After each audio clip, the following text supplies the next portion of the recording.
Voilà, bonjour mes frères et mes sœurs, ce matin je suis heureux de commencer la journée avec vous dans la présence du Seigneur, sachant que nous pouvons encore ce matin méditer la parole de Dieu, un sujet très important qui m'a interpellé, car nous savons que dans ces jours de confinement, il y a beaucoup de joie bien sûr à être dans la présence du Seigneur, à partager des moments ensemble de communion, de prière, à méditer la parole, mais il y a aussi un souci qui vient troubler nos cœurs, c'est l'inquiétude dans le cœur pour nos affaires de la vie de tous les jours. Parce que nous savons qu'il y a différentes familles, si vous voulez, issues de milieux plus ou moins aisés, et il y a aussi des familles qui ont beaucoup de difficultés moyens financièrement, avec le souci, les enfants, l'inquiétude, pour tout ce qui va avec, si vous voulez, le confinement. Nous avons bien compris que le Seigneur pourvoit à nos besoins, que le Seigneur... c'est David qui disait ça, « J'ai grandi, j'ai vieilli et je n'ai jamais vu le juste mendier son pain. » Mais nous sommes néanmoins inquiets parce que nous sommes des hommes et des femmes de peu de foi, que vous le voulez ou que vous ne voulez pas. Il y a des personnes qui ont des moyens, où c'est beaucoup plus facile, qui ont un petit peu de réserve, et puis voilà, ils peuvent s'en sortir beaucoup plus aisément que d'autres. Et d'autres qui n'ont pas toujours les moyens d'assurer la fin du mois, et on sait que c'est très difficile pour certains. Mais j'aimerais ce matin vous encourager, que vous soyez d'un milieu à l'aise ou d'un milieu en difficulté, et ce n'est pas péjoratif, je voudrais pas abaisser certaines personnes qui vont écouter ce message, mais j'aimerais ce matin vous encourager de la part du Seigneur et vous dire que l'inquiétude dans le cœur de l'homme là-bas, et quelquefois les problèmes d'argent ou les soucis de finances sont des inquiétudes qui nous abattent dans nos cœurs et qui nous empêchent même quelquefois de rentrer en communion avec le Seigneur. Mais le Seigneur connaît toutes choses. Il sait de ce que vous avez besoin. Vous avez des enfants, vous avez des petites factures à payer comme tous les autres. Comme nous, bien sûr, pas de problème, je me mets avec vous dans le lot. Mais néanmoins, soyons des hommes et des femmes de confiance. Et j'ai intitulé cette lecture « Ne t'inquiète pas, Jésus pourvoit ». Il bénit les vies, il bénit les cœurs. Je fais la lecture pour vous et nous allons voir qu'à travers cette lecture-là, il y a pour nous un encouragement de la part du Seigneur. Évangile de Matthieu, chapitre 6 et verset 24. Une lecture que vous connaissez très bien. Mais j'ai l'habitude de le dire, plus on connaît les textes de la Bible et moins on fait attention à ces textes. Et pourtant, elles sont une richesse extraordinaire pour tous ceux qui veulent les mettre en pratique.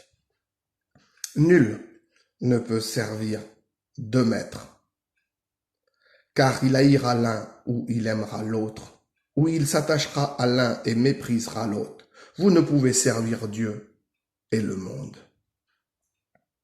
C'est pourquoi je vous dis, ne vous inquiétez pas de votre vie, de ce que vous mangerez, ni pour votre corps de quoi vous serez vêtus. La vie n'est-elle pas plus que la nourriture, et le corps n'est-il pas plus que le vêtement? Regardez les oiseaux du ciel, ils ne sèment, ils ne moissonnent, et ils n'amassent rien dans les greniers, et votre Père céleste les nourrit. Ne valez-vous pas plus qu'eux? Qui de vous, par ses inquiétudes, pourrait ajouter une coudée à la durée de sa vie? Et pourquoi vous inquiétez au sujet du vêtement? Considérez comment croissent les lys des champs. Ils ne travaillent ni ne filent. Et cependant, je vous le dis, Salomon, même dans toute sa gloire, n'a pas été revêtu comme l'un d'eux. Si Dieu revêt ainsi l'herbe des champs qui existe aujourd'hui et qui demain sera jetée au four, ne vous vêtira-t-il pas plus à forte raison, gens de peu de foi?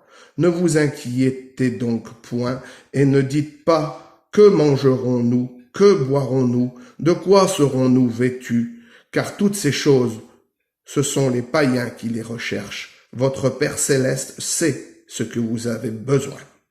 Cherchez premièrement le royaume de Dieu et sa justice, et toutes choses vous seront données par-dessus. Ne vous inquiétez donc pas du lendemain, car le lendemain aura soin de lui-même.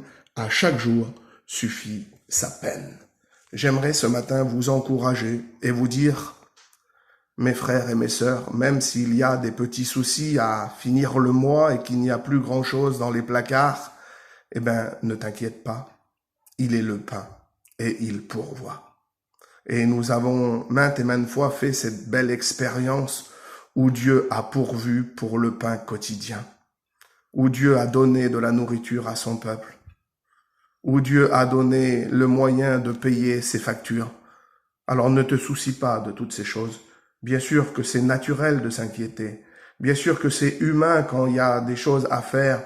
Et nous devons de le faire parce que c'est la Bible qui le dit que celui qui ne travaille pas, ne mange pas.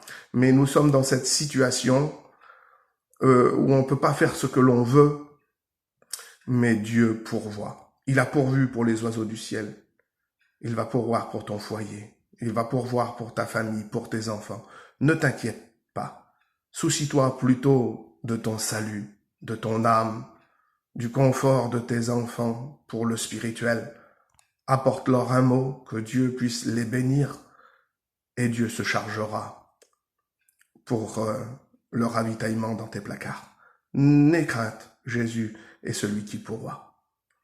Vous savez, je me suis trouvé maintes et maintes fois dans des situations où c'était quelquefois critique.